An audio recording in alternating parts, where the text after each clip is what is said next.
ماں باپ بوڑھے تھے، بچہ گھر آ گیا، دو رویے ہیں۔ آپ کو سمجھانے کے لیے چند مثالیں عرض کر رہا ہوں۔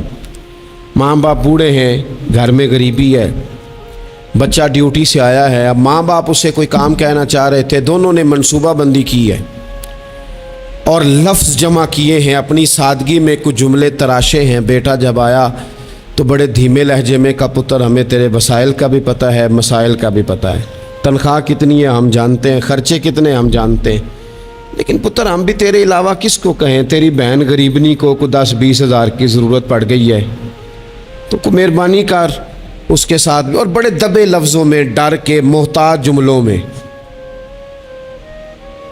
بچہ تو ایسے ہوا جیسے پہلے سے ہی تیار بیٹھا تھا، لاوا تھا، پھٹ گیا، کہنے لگا، ابا جی آپ ہر وقت مجھے تکلیف ہی دیتے رہتے ہیں، اماں ہر وقت آپ کام بتاتی رہتی ہیں، بہن کو سمجھائیں نا آپ کہ میرے پہلے بڑے مسئلے ہیں، میں کہاں سے اسے پیسے دوں، آپ اسے کہیں۔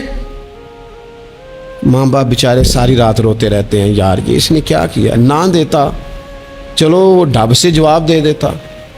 ایک رویہ دوسرا ہے، بیٹا گھر آیا ہے، ماں باپ نے بات کی، کہا پتر وہ تیری بہن کو کوئی ضرورت تھی اور ہم تیرے مسائل وسائل دونوں کو جانتے ہیں، دل نہیں کرتا تجھے کہنے کو، لیکن پھر ہم تو اب عمر کے اس حصے میں ہیں کہ مزدوریاں نہیں کر سکتے، تجھے ہی کہنا ہے، تو اگر تو محسوس نہ کرے تو کچھ رقم کی ضرورت تھی۔ تو پتر اٹھ کے قریب بیٹھ گیا ماں باپ کے اور اس نے ہاتھ پکڑ کے باپ کا چوم کے کہا، ابا جی مجھے آپ ڈر ڈر کے کام نہ بتایا کریں، آپ حکم کریں، میری جان بھی حاضر ہے۔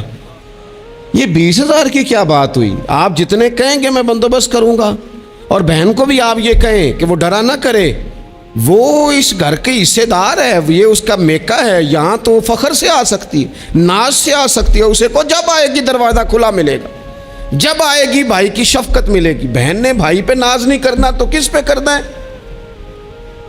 روئیں گے اس کے ماں باپ بھی ساری رات ہی، پر دعائیں دیتے روئیں گے، روئیں گے، ان کا بھی تقیہ بھیگ جائے گا، پر ساتھ وہ یہ کہیں گے، یا اللہ اس طرح کی اولاد سب کو عطا کرنا، یا اللہ دیکھنا اس بیٹے کو کبھی تیز ہوا نہ لگے۔ آپ جب بے ادبی کرتے ہیں تو تکلیف ہوتی ہے، اور جب ادب کرتے ہیں، جب آپ اکرام کرتے ہیں، جب آپ کے لہجے کے اندر خوبصورتی ہوتی ہے۔ میں سیکھنے والا ہر جگہ سے سیکھتا ہے نا، ایک دکاندار سے میں نے ایک بات سیکھی، ایک دن میں ان طالب علموں کو بتا رہا تھا، آپ کو بھی عرض کرتا ہوں۔ دکاندار سے ایک میں نے بات سیکھی، ایک صاحب دکاندار کے پاس آئے تو کوئی چیز مانگی، تو اس صاحب نے وہ چیز دکھائی تو کہنے لگے، تسی ردی رکھ دے ہو، جو کچھ بھی رکھ دے ہو، سب تو نکما تواڈے کول ہی ہوندا ہے، ہر شے بری تم سے ہی ملتی ہے۔ اور چہرے کے اثرات بھی اس طرح کے تھے کہ سامنے والا لاڑی پڑے، اور وہ دکاندار ہنس پڑا، اور اس نے ہنس کے بڑے خوبصورت انداز میں کہا، پاجی لینا دینا تے مقدراں دا ہے، بولو تے ٹھیک نہ، وہ لینا دینا تے نصیباں دا ہے، ارا بولی تے ٹھیک کرو، تہاڈی بولی نہیں ٹھیک۔ تو وہ شخص نا تھوڑا سا صحیح بولی تو اس نے نہیں کی، لیکن وہ تھوڑا سا نا اس پہ اثر ہوا، اس کے چہرے پہ ایک نہ ماننے والی شرمندگی بھی ہوتی ہے، بندہ شرمندہ ہوتا ہے پر ماننے کو تیار ہے، ایک نہ ماننے والی شرمندگی چہرے پہ آئی۔ تو آپ جب ادب کے دائروں میں رہتے ہیں، جب آپ کا تعین اس طرح کا آپ اپنی زندگی میں طے کرتے ہیں کہ میں نے بے ادب نہیں ہونا، اور سامنے والے کا لہجہ بے ادبی والا ہو بھی تو نہیں ہونا، تو پھر آپ کچھ اور بن جاتے ہیں۔ میرے رسول پاک صلی اللہ علیہ وسلم نے ادب کی تلقین ان لفظوں میں کی کہ اس تلقین میں تاکید بڑی پائی جاتی ہے۔ اللہ کے حبیب نے فرمایا، جو چھوٹے پہ شفقت نہ کرے اور بڑے کا اکرام نہ کرے، اس کی سزا کیا بیان کی؟ فرمایا، من لم یرحم صغیرنا ولم یؤکر کبیرنا، جو رحم نہ کرے ہمارے صغیر پر، اکرام نہ کرے ہمارے کبیر کا، ہمارے بڑے کا، اس کی سزا کیا ہے؟ فرمایا فلیس منا، وہ ہم میں سے ہے ہی نہیں، ہمارے میں سے نہیں ہے وہ۔ اس نے جو ادب کا خاص حسن ہمارے دین نے دیا ہے، جب اس نے فالو ہی نہیں کیا تو پھر وہ ہم میں سے۔ اور ادب سے مراد صرف خوشامد کرنا نہیں ہوتا۔ بعض لوگ سمجھتے ہیں کہ ٹھیک ٹھاک خوشامد کرو تو ادب والے ہیں ہم، اور بعض لوگوں کو خوشامد کا نشہ بھی لگا ہوا ہوتا ہے تو خوشامد اچھی کریں تو وہ بھی کہتے ہیں بندہ بڑا با ادب ہے. میں اکثر کہتا ہوں ہاتھ چومنا بھی ادب نہیں. ادب تو یہ ہے کہ آپ کسی کا جب بھی ذکر کریں خیر کے ساتھ ہی کریں. آپ جب بھی کسی کے بارے میں آپ بات کریں تو آپ کے رویے سے ادب چھلکے. خالی جھک جانا تو یہ تو بھائی مطلب کے لیے بھی بعض اوقات ہو جاتا ہے، اس کی کوئی ضرورت نہیں، کوئی اس کی حاجت نہیں. بہت سارے لوگ ایسے ہیں جنہوں نے ہمارے کبھی ہاتھ نہیں چومے، لیکن ہمیں صحیح طرح پتہ ہے کہ جو کہیں وہ مانتے ہیں. میرا ہاتھ کا بوسہ لینا اور میرا جناب سلوٹ کرنا اور سامنے آنا تو کہنا بلے بلے، اس سے بعض اوقات تکلف پیدا ہوتا ہے، مزاج کے اندر بعض اوقات شدت پیدا ہوتی ہے، اس کی ضرورت نہیں ہوتی. ادب ہمیشہ، اور ادب کے بڑے دائرے ہیں. اب صحیح بخاری میں حدیث ہے استادوں کے مقابلے میں مسئلہ نہیں بتانا چاہیے، یہ بھی ادب ہے. آتا بھی ہو تو نہیں بتانا. بڑے بیٹھے ہوں تو کسی کو نصیحت نہیں کرنی چاہیے، یہ بھی ادب ہے. صوفیاء تو یہاں تک فرماتے ہیں کہ شیخ بیٹھا ہو تو تسبیح نہ چلاؤ. وہ تمہیں نصیحت کر رہا ہے، تم تسبیح چلا رہے ہو، تم اسے بتانا چاہ رہے ہو کہ میں تو نیک آدمی ہوں، تو باتیں کر رہے ہو میں اللہ اللہ کر رہا ہوں. ادب کے جو معیار دین نے طے کیے ہیں ان کو آپ دیکھیں. اپنے بزرگوں کے سامنے آپ کو مسئلہ آتا بھی ہے تو نہ بتائیں، آپ ادب کا ماحول بنائیں. آپ کی طبیعت ادب والی ہو، ذوق ادب والا ہو، مزاج ادب والا ہو. حضرت عبداللہ ابن عمر، یہ صحیح بخاری میں حدیث ہے، حضرت عبداللہ ابن عمر رضی اللہ تعالیٰ عنہ کہتے ہیں میں نبی پاک علیہ السلام کی بارگاہ میں حاضر تھا اور کبار صحابہ بیٹھے ہوئے تھے، بڑے بڑے جید لوگ. کہتے ہیں بڑے بڑے اکابرین صحابہ بیٹھے تھے تو حضور نے سوال پوچھا.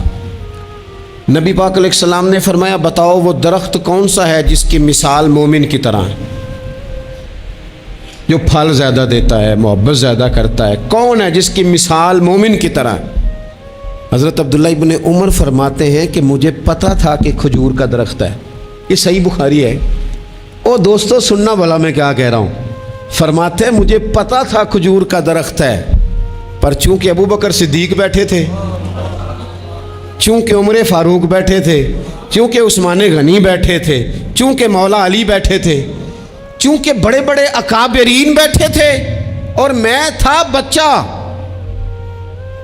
فرماتے ہیں جواب آتا بھی تھا تو میں نے اس لیے نہیں دیا کہ میرے باپ بیٹھے ہیں، میرے چچا بیٹھے، ان کے ہوتے ہوئے صلاح دوں، ان کے ہوتے ہوئے میں بات کروں. فرماتے میں نے بتایا نہیں.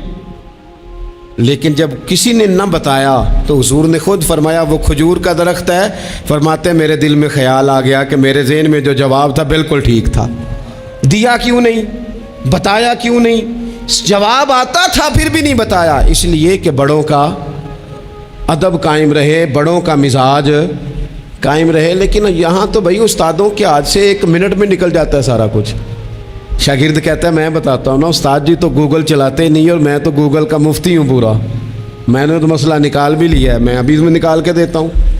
یہاں تو عبارتیں ٹھیک کرا رہے ہوتے ہیں طلباء اپنے اساتذہ کی، یہاں تو مرید کہہ رہے ہوتے ہیں کہ آپ مجھ سے رائے لیں. میں آپ کو بتاتا ہوں کہ پیری مریدی صحیح کیسے چلتی ہے، میں بتاتا ہوں. آپ اپنی زندگی میں جب آداب لے آئیں گے، جب ادب لے آئیں، اور شدید ایمرجنسی بھی ہوتی تھی نا تو صحابہ ادب نہیں بھولتے تھے. بعض اوقات ایمرجنسی میں ادب نہیں ہوتا. مطلب یہاں خدا نہ خواستہ میرے کپڑوں کو پیچھے آگ لگ جائے تو آپ کیا کہیں گے؟ پیر طریقت، راہبر شریعت، فلانا صاحب فلانا، جب تک سارے کپڑے جل جائیں. اگر ایمرجنسی ہو جائے نا، کپڑوں کو آگ لگ جائے تو کہا جاتا ہے جناب آگ لگ گئی آپ کے کپڑوں کو. ہو سکتا ہے نام لے کے کوئی پکارے مولانا صاحب وہ دیکھیں آگ ہے، اتنے لمبے لقب نہیں ہوتے. لیکن صحابہ ایمرجنسی میں بھی حضور کا ادب کرتے. حضرت صدیق اکبر غار ثور میں ہیں، ایڑی پر ڈنگ مار رہا ہے سانپ، اور سانپ کا نام لے لے تو بندہ گھبرا جاتا ہے، لیکن ایڑی پہ ڈنگ مارا جا رہا ہے، جب تک ڈنگ لگ رہا ہے بار بار. اب اس کا اثر تیز ہوا، اس زہر کا اثر جب جسم پہ ہونے لگا تو آنسو آنکھوں سے نکلے، وہ حضور کے چہرہ نور پر آئے. تو محبوب نے فرمایا کیا ہوا؟ کہنا چاہیے تھا نا سانپ سانپ سانپ سانپ. پر صدیق اکبر ادب نہیں بھولے، کہنے لگے فدا کا ابی و امی یا رسول اللہ، حضور میری ماں بھی قربان، حضور میرا باپ بھی قربان، فدا کا روحی و قلبی یا رسول، حضور میرا دل بھی قربان، حضور میری روح بھی قربان، یا رسول اللہ وہ سانپ نے ڈس لیا مجھے، ادب نہیں بھولے۔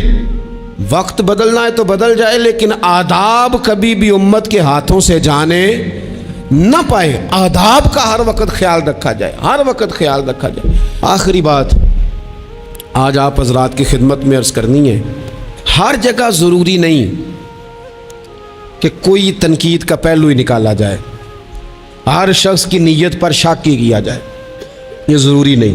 ایک ذہن بنا لیں، جو بھی رسول اللہ صلی اللہ علیہ وسلم کی بات کرے، عقیدہ اس کا ٹھیک ہو، دین کی بات کرے، قرآنی تعلیمات کی بات کرے، وہ کوئی ہو، کوشش کریں کہ جو خیر کی بات ہو اس میں خیر کے ساتھ سپورٹ شروع کر دیں۔ ہم نے بہت زیادہ جو گروہ بندی شروع کر دی ہے، اس سے تھوڑا سا اپنے آپ کو اوپر لے کے آئیں۔ اقبال بار بار روتے تھے، کہتے تھے فرقہ بندی ہے کہیں اور کہیں ذاتیں ہیں، کیا زمانے میں پن پنے کی یہی باتیں ہیں۔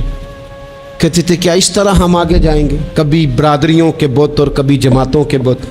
تھوڑا سا نا اپنے ذہن کو بڑا کریں، اور دین کی بات آپ کو لگے صحیح کہ بندہ کچھ ٹھیک ہے، آپ نے بندے کی سپورٹ کرنی ہے کہ دین کی بات کی سپورٹ کرنی ہے۔ کوئی بھی کسی بھی رنگ میں جب حضور کا تذکرہ کرے، وہ حضرت ابراہیم علیہ السلام نے سنا تھا کہ وہ کماد کے کھیت سے، گنے کے کھیت سے کوئی اللہ اللہ کر رہا ہے، تو حضرت ابراہیم پہنچ گئے، وہ فرشتہ تھا انسانی شکل میں، فرمایا رب کا نام پھر سنا۔ اس نے کہا میں سارے اونٹ لے لوں گا، فرمایا تو نام لینا تو اونٹ سارے ہی تیرے۔ پھر تھوڑی دیر کے بعد چپ کر گیا۔ حضرت مفتی احمد یار خان صاحب رحمۃ اللہ نے اس کو لکھا ہے، دوبارہ سنا تو کہنے لگا ساری گائیں لے لوں گا، فرمایا ساری تیری ہوئی، نام دوبارہ سنا۔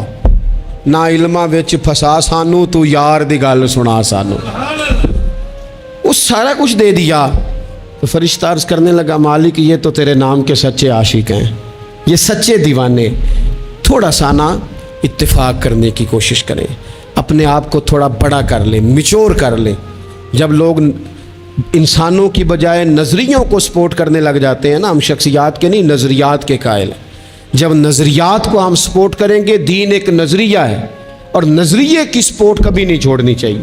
نظریہ ہمیشہ نظریہ ہوتا ہے، جاٹوں کے، باٹوں کے، ارائیوں کے، فلاں ہو کے، فلاں ہو کے بڑا جی لیا، اب کچھ مسلمانوں کے بھی تو جینا چاہیے کہ نہیں؟ یار صحیح بتاؤ، کبھی اپنا تعارف بتایا ہے کہ ہم رسول اللہ کے غلام ہیں؟ یہ بھی تو تعارف ہے نا ہمارا، یہ بھی تو بتانا چاہیے۔ آپ کون ہیں جناب؟ کہتے میں تو گجرانوالہ کا رہنے والا ہوں۔ آپ کون ہیں جناب؟ میں تو جناب گجرات کا ہوں۔ بھئی آپ یہ کہیں میں رسول اللہ کا غلام ہوں۔ حضرت سلمان فارسی سے کسی نے کہا نام بتائیں، کہنے لگے میرا نام اسلام ہے۔ کہا آپ کے والد کا نام؟ کہنے لگے اسلام۔ کہا دادا کا نام اسلام۔ پوچھتا جاتا آپ اسلام بتاتے جاتے، اس نے کہا جناب یہ کیا بات ہوئی؟ فرمانے لگے میرا سارا کچھ ہی میرا دین ہے۔ یہیں سے بات شروع ہوتی ہے اور یہیں پہ بات ختم ہوتی ہے۔ کچھ کبھی کبھی حضرت سفینہ ایک صحابی ہیں، جنگل میں رستہ بھول گئے تھے تو سامنے شیر آ گیا، تو شیر نے جب منہ کھولا تو پتہ ہے حضرت سفینہ کی زبان سے کیا نکلا؟ کہنے لگے او شیر ذرا خیال کرنا میں رسول اللہ کا غلام ہوں۔ اس مقام پہ بھی یہی نکل رہا ہے کہ میں نبی پاک کا غلام ہوں۔ ایمرجنسی میں بھی جب کہا میں حضور کا غلام ہوں تو شیر نے دو میں لانی شروع کر دی، قدم چومنے شروع کر دیے، شیر پیچھے ہٹ گیا۔